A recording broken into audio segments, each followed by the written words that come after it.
Hello everyone. Today we are going to see a lecture on the design for shear in reinforced concrete. We know that shear is the term assigned to the forces that act perpendicular to the longitudinal axis of structural elements. Shear forces are maximum at the supports of beams and decrease towards the middle of the beam span. Let us take a simply supported beam subjected to uniformly distributed load for the full span. You can see that in the supports the shear force is maximum and towards the center it is decreasing and at the center it is zero. Tension stress is formed by the combination of shear stress and bending stress. When we talk about shear analysis and design, it is not only concerned with shear. The real concern is with the diagonal tension stress which occurs at the supports. It occurs due to the combination of shear stress and longitudinal flexural stress. This tension stress is also called as diagonal shear and it is at the angle of 45 degree. Let us take a cross section of a beam. You can see that near the support there is a crack. This crack is formed due to diagonal tension stress which results from the combination of shear stress and longitudinal flexural stress or bending stress. As we just saw, if shear reinforcement is not provided, shear failure may occur. This failure is also called as a diagonal tension failure. Shear failure is characterized by small deflections and lack of ductility, giving little or no warning before failure. But flexural failure is characterized by a gradual increase in deflection and cracking, thus giving warning before total failure. Now let us see what is nominal shear stress tau v. It is the shear force generated on the structure due to the force imposed on a given cross-sectional area. In the IS 456 codebook, page number 72, the formula is given as Vu upon BD. Bu is the shear force due to design loads, B is the breadth of the member, and D is the effective depth. Now let us see the design shear strength of concrete without shear reinforcement, that is tau c. In the code book in the page number 73, the values are given. The design shear strength of the concrete depends on two factors. One is the grade of the concrete and then PT, which is the percentage of the tensile reinforcement. These values are for the beams.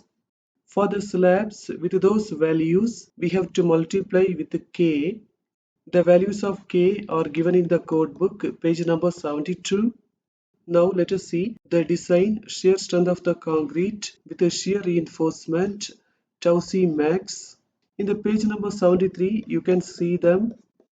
Under no circumstances, even with the shear reinforcement, the nominal shear stress in beams should not exceed tau c max. For the solid slabs, the nominal shear stress shall not exceed half the appropriate values given in the table 20. Now let us see the design of shear reinforcement. We need to open the page number 72 and 73. If tau v exceeds tau c, we have to give the shear reinforcements. The first one is vertical stirrups, the second one is bent up bars along with the stirrups, and the third one is inclined stirrups. Using these three, we can calculate the strength of the shear reinforcement VUS. For the vertical stirrups, this is the formula. For the inclined stirrups, this is the formula.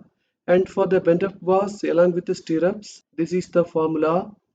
If you wanted to know what these terms mean, the expansions are given in the same page. In these three, first let us take the vertical stirrups. You can see various kind of vertical stirrups. One-legged stirrups, two-legged stirrups, four-legged stirrups, and six-legged stirrups. You can see that here there are two legs Here there are 4 legs and here there are 6 legs. Now let us see the explanation. These are placed in the perpendicular direction of longitudinal reinforcement. These are made up of steel bars of comparatively small diameter 5, 6, 8, 10 and 12 millimeter. In the case of singly reinforced beams, anchor or holding bars are used to keep the stirrups in position in the compression zone. If the bar is bent not less than 90 degree, at least an 8 diameter extension but not less than 75 millimeter should be given at the end of the curve. That is for this extension. If the bar is bent through 135 degree, at least a 6 diameter extension should be given at the end of the curve.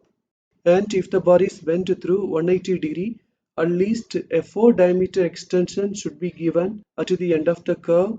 The first stirrup is placed at the distance of 50 millimeter from the support. Now let us see how to find the spacing of vertical stirrups. In the codebook we have seen this formula.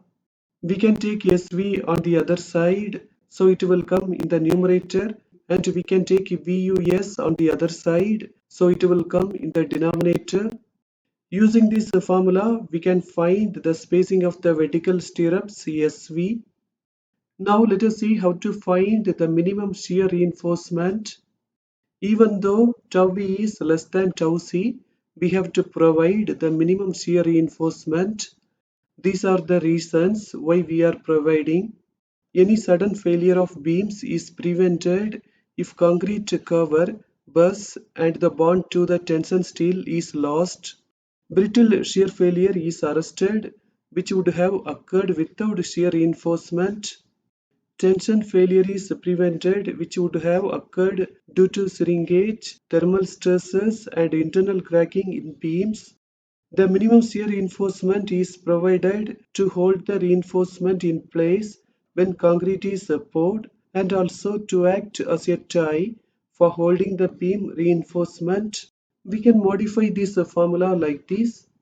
Using this, we can find the spacing in the minimum shear reinforcement area. Now let us see how to find the maximum spacing of shear reinforcement. We need to take the page number 47 and 48. The maximum spacing of shear reinforcement shall not exceed 0.75D for the vertical stirrups, and in no case shall the spacing exceed 300 millimeter. Now let us see why bent-up bars are used along with the stirrups. Let us take a simply supported beam. In the simply supported beam, bending moment is maximum in the center and it starts reducing gradually towards the supports. You can see that in the center it is WL square upon 8 and towards the supports it starts reducing, and in the supports it is 0. Longitudinal or main reinforcement bars are used to resist the bending. The bars provided at the tension zone only are used for this purpose. So we can only bend the bars in the tension zone and we should not bend the bars in the compression zone. Since the bending moment is less towards the supports, main rebars are not required nearby the supports. We know that the bending moment is less nearby the supports and is 0 at the supports. So in these places, the main longitudinal rebars are not required, but they are not cut off, and these excess bars are bent up at 45 degree or more with respect to the main reinforcement in the compression zone. You can see that nearby the support the rebar is bent at 45 degree and it goes along the compression rebar. These bent up bars act as excellent shear reinforcement, but only bent up bars can't be used as shear reinforcement. Bent up bars can act only as a complement to the stirrups in resisting shear. Bars should not be bent beyond the distance of L upon 4 from each support. This distance should not be more than L upon 4. Now let us see the uses of bent up bars. Bent-up bars act as a complement to the stirrups in resisting shear. The cracks developed due to diagonal tension is restricted by the bent-up bars. The amount of steel used is reduced because only the unwanted excessive bars are bent up, hence proving economical. They can effectively reduce the shear force, which is great at the supports. Half of the shear force reinforcement is contributed by bent-up bars. We know that only half of the shear force reinforcement is contributed by bent-up bars due to these reasons. When the bent-up bar tries to straighten, they may tend to cause longitudinal cracking of concrete. Only bent-up bars can't be used as a shear reinforcement. Bent-up bars act as complement to the stirrups in resisting the shear. We have already seen that many times. They can't confine concrete and unable to press down the longitudinal concrete. Now let us see about inclined stirrups. Stirrups are inclined at an angle to the longitudinal reinforcement in the direction of diagonal tensile stress. The angle of inclination should not be less than 45 degree. Inclined stirrups are rarely used because it is very difficult to attach these bars with the main reinforcement. In large beams with high shear stress, vertical and inclined stirrups are used together. Now let us see the zones of shear reinforcement. There are three zones. In the shear force diagram, let us take only the left side half. The horizontal distance will be L upon 2. We can split the zones into three. Design shear reinforcement zone, that is this zone. Minimum shear reinforcement zone, that is this zone. And finally, the nominal shear reinforcement zone, that is this zone. In the nominal shear reinforcement zone, shear is resisted by only concrete. In the minimum shear reinforcement zone, shear is resisted by concrete and minimum shear reinforcement. And finally, in the design shear reinforcement zone, shear is resisted by concrete and design shear reinforcement. In the minimum shear reinforcement zone and nominal shear reinforcement zone, we have to provide the minimum shear reinforcement. Using this formula, we can find the spacing. And in the design shear reinforcement zone, we have to provide this spacing. Now let us see how we have to provide shear reinforcement in slabs. In slabs, no shear reinforcement should be provided when they have the thickness less than 200 mm. But we have to do the check for shear, and it is desirable to design the slabs without any shear reinforcements. But when the thickness of the slab is more than 200 mm, we may have to provide shear reinforcement. In slabs, the nominal shear stress should never exceed half of the maximum shear stress. We have seen this condition already. Now let us see the steps in a shear design of the beams. First, using this formula, we have to find the nominal shear stress tau v. Then we need to find the design shear strength of the concrete tau c. To find that, we need Pt, that is the percent of the tensile reinforcement. If Pt is not given, we can find that using this formula. This formula is available in the page number 73. Suppose if your Pt is exactly 0.15, 0.25, we can select the values. Suppose if it comes in between these two, let's say 0.3, we have to do interpolation. Let us say the grade of the concrete is M20. So for these two, we have to copy these two. Let us keep this as PT1, this as PT2, this as tau C1, and this as tau C2. Now let us see how interpolation is worked out. This is tau C1 and this is tau C2. Let us keep this point as PT1 and this point as PT2. Our PT comes in between both of them. In that one, we need to find tau C. This horizontal distance will be PT2 minus PT1. This height will be tau c2 minus tau c1. We need to find this height. We know this height, that is tau c1. So tau c1 plus, let us take this triangle. In this triangle, for the horizontal distance of pt2 minus pt1, the height is tau c2 minus tau c1, but we need the height at the distance of pt1 minus pt, so we have to multiply that.